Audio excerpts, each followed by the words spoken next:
Sometimes emergency shows are happy times, like getting Russ or having a new coach in Nathaniel Hackett, and sometimes they absolutely suck. This, of course, is one of the ones that absolutely sucks. News coming down that we kind of expected today, guys, that Javonte Williams, not just a torn ACL, but a torn LCL and a torn PCL as well. Just absolutely brutal news for the Denver Broncos.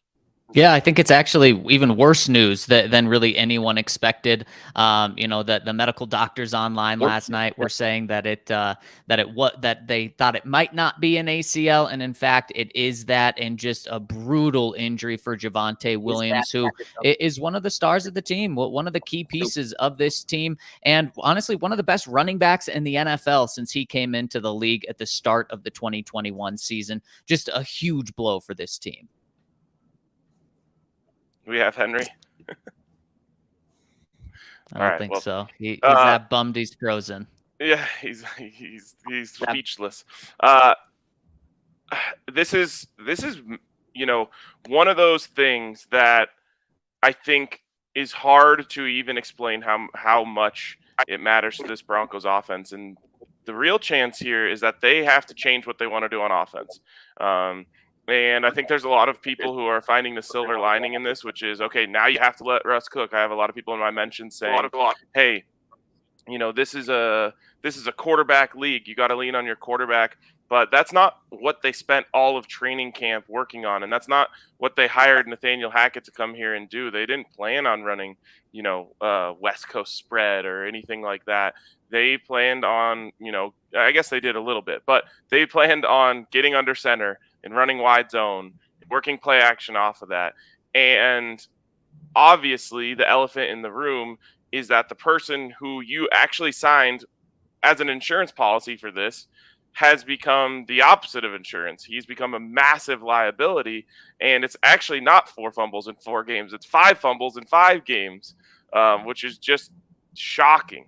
So this is one of those things that, like I said, I don't think you can even really put into words how much of an impact this has, and the Broncos now have a massive dilemma on their hands.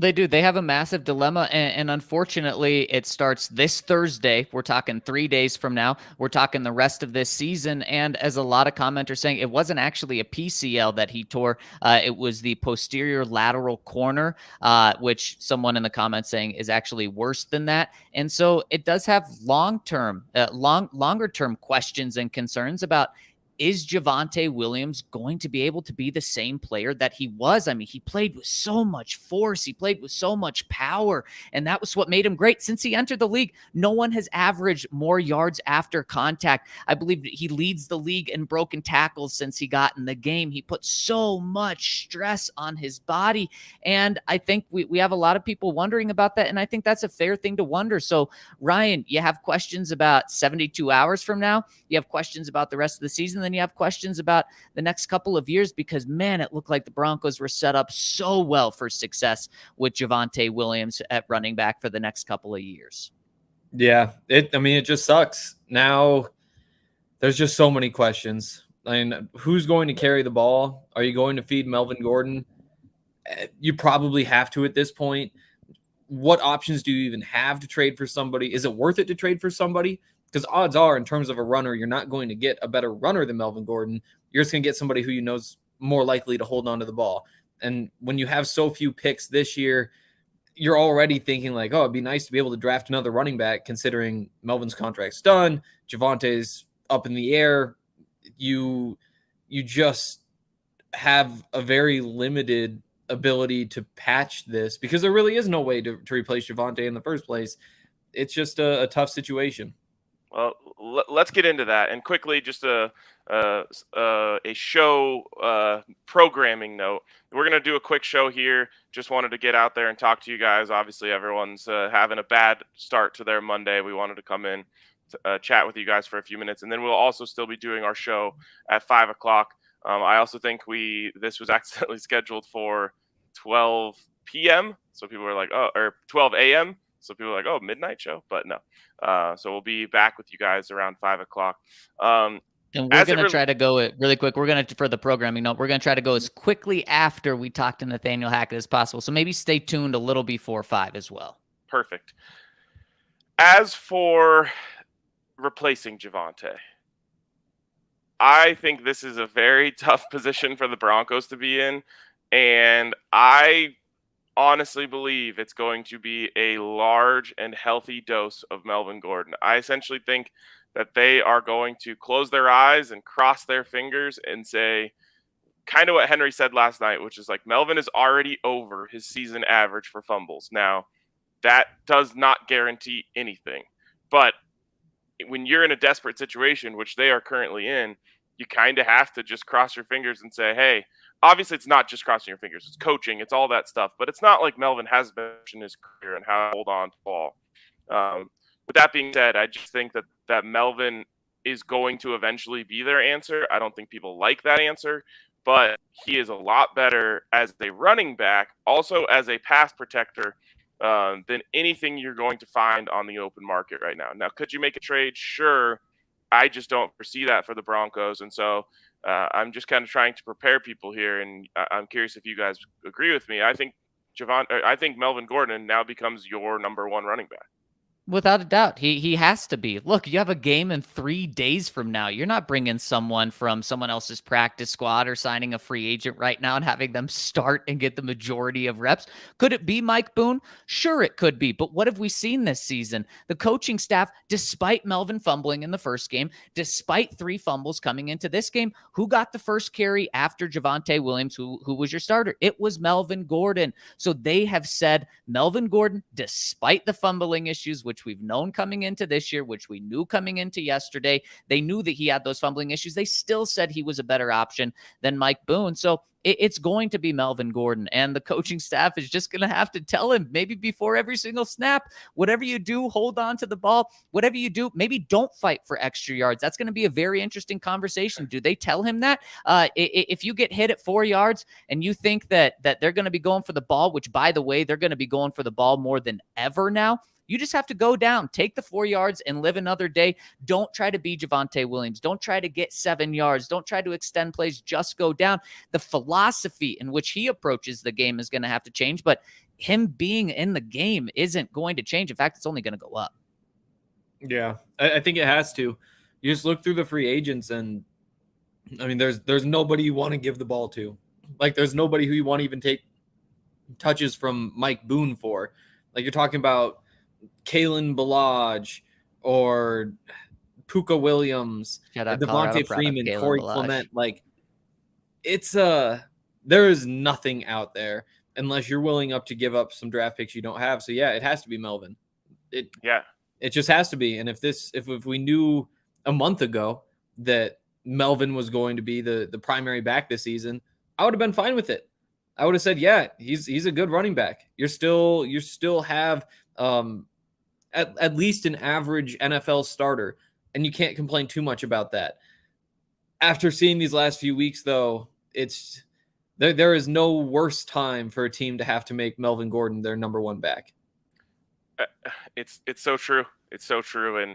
And I guess the positive spin is that this is a really awesome opportunity for Melvin to turn the narrative around.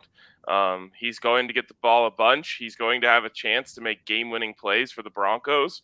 The human side of me is like looking at that as like, wow, what a comeback story if Melvin Gordon ends up having a fantastic season from here on out, and without having to worry about Javonte or whatever splitting carries. And obviously Mike Boone's going to be in there too, but he just unlocks himself in a different way. And the pain he felt last night turns him around and all that stuff. Like that's what I'm looking at as the upside of this. The downside is like, I don't even want to see what Twitter or anywhere looks like after Melvin Gordon, potentially fumbles the ball again, which with increased usage, you almost have to assume is going to happen at least once throughout the rest of the season. So it's a tough situation. Quickly, 2 names that are coming up a lot in the comments. The first one is Divine Ozigbo. See if you guys agree with me. I assume he gets called up pretty immediately from the practice squad and will be on the roster this Thursday. Of course, without a doubt. Yeah, I guess only because it's a Thursday game. If it was a Sunday game, I think they probably find a running back somewhere else. Yeah, and we'll see. He was the best of the Broncos reserves in the preseason. He had a very low bar to clear, He from did. Tyreek McAllister and what was the other guy's name? Scotty something or something like that. Yeah. He was the best, and that's why he's still around, and those guys aren't. We'll see what happens. The other one, and this one is the number one names coming up all across Broncos country, and that's Philip Lindsay. First and foremost, the Denver Broncos literally cannot sign Philip Lindsay this week. You are not allowed to sign players off of the practice squad of a team that you are playing that week. So, not an option at all right now. Second of all, we talked about this a little bit last night. Philip Lindsay has not been the same player that he was his first 2 years since he left Denver, especially, and that's just the truth of it. Third thing I'll say though is that as a third option, there might be some value into bringing him in. Again, you cannot do it this week, but you're kind of living on a prayer for whatever move you make here, unless again you are going to make a trade for someone. Is the Philip Lindsay prayer one that I would be willing to take a flyer on? It absolutely is, and it's maybe he plays better when he puts on a Broncos uniform because it means more to him. Maybe he regathers the way he looked in that Rich Scangarello offense. Like, again, living on a prayer here, but for a third option, which is the low end of whoever you bring in here, I'd be willing to take that risk on Philip Lindsay. But he's not and not to mention never fumbles, but he's not the answer to the Broncos' problems, at least in most outcomes of if you. It's just about realistic expectations if you want to sign Philip Lindsay. And Ryan, like you said, it's a fourth running back option. I mean, you may bring him in, cut him, and bring him back on your practice squad in a week. Like, that's kind of the role that he would have because I get why everyone wants him. He's the hometown kid, not only a great story, feel-good story, but when he was with the Broncos, he was really darn good, except at the end, he kind of fell off. And then remember this, last year, the Broncos cut him. George Paton cut him. So it's not like it's an entirely new regime here that would bring him in. It's George Paton that moved on from him. And then you also had many other teams say no. And right now, the Broncos or 31 other teams say that they don't want him because they could sign him. I guess 30 teams could sign him this week outside of the Broncos.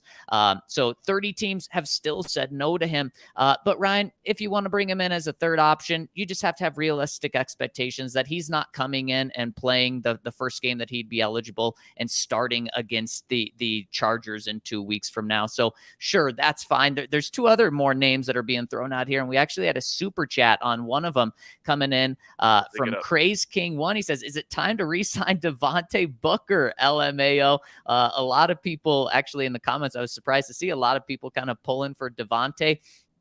Again, I mean, these are all guys where Melvin Gordon is the better option than these guys. And what the coaching staff has told us is even with the fumbling issues, Melvin Gordon is a better option than Mike Boone. And I could get behind Devontae Booker a little bit more than Phil, just because he plays special teams. Like that third back, it's the same reason why, is it Phil or is it Kerryon Johnson?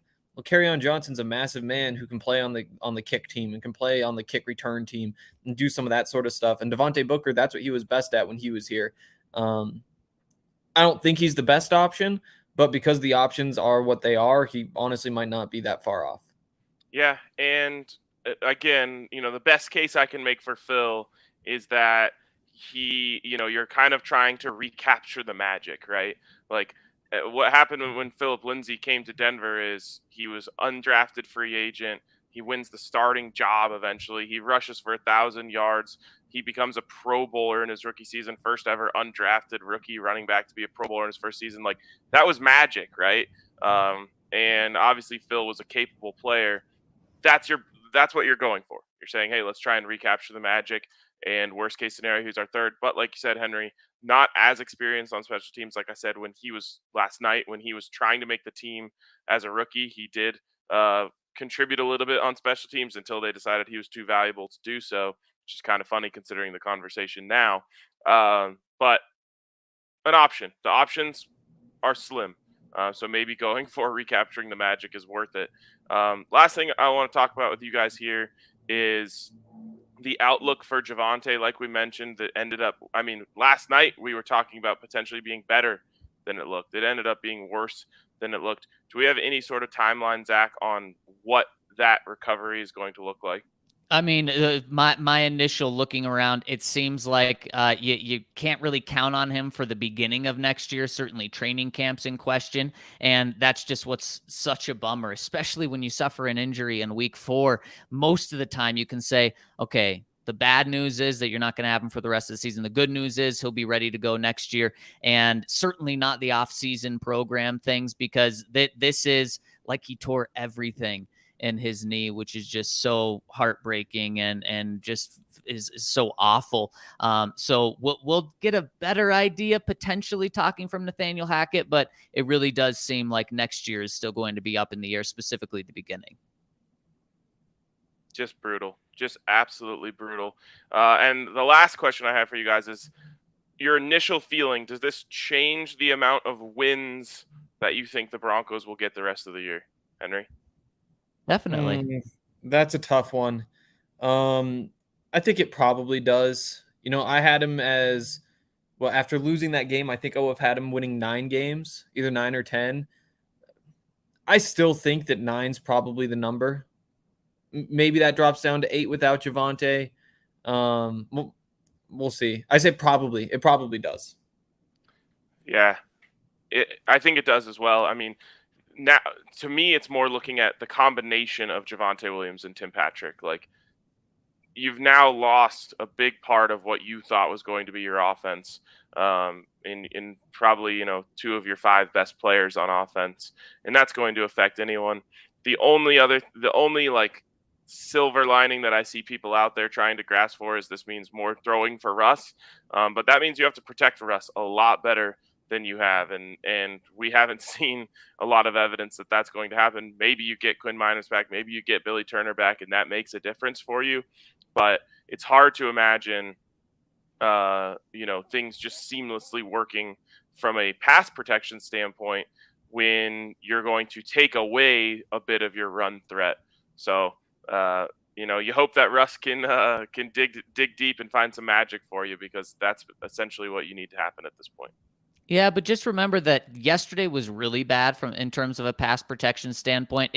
That was the worst it's been. It hasn't been that bad in the first 3 games. It hasn't been great either. But this is all going to come down to the impact of losing Javonte is all going to come down to how much one, Nathaniel Hackett wants to change the offense and truly just let Russ take over, which I know he doesn't want to do. He's preached that a lot, wanting balance, and I understand that, but he's now going to have to if the Broncos want to eliminate the impact of this loss. And then 2, it's going to come down to how good is Russ, and just how is he the MVP level that he was at the beginning of the season a couple of years ago, or is he regressed like the Seattle Seahawks believe? We're really going to find that out this year. Yep, we'll talk more about this and everything else going on with the Broncos during our live show later today. So come hang out with us then. Somewhere between 4:30 and 5 o'clock is when we expect to happen, right after, or as close to after the Broncos press conference, when we'll get some more information from Nathaniel Hackett. But that is going to wrap it up for us right now. Thanks to everyone who commented, and we'll talk to you guys in a little bit.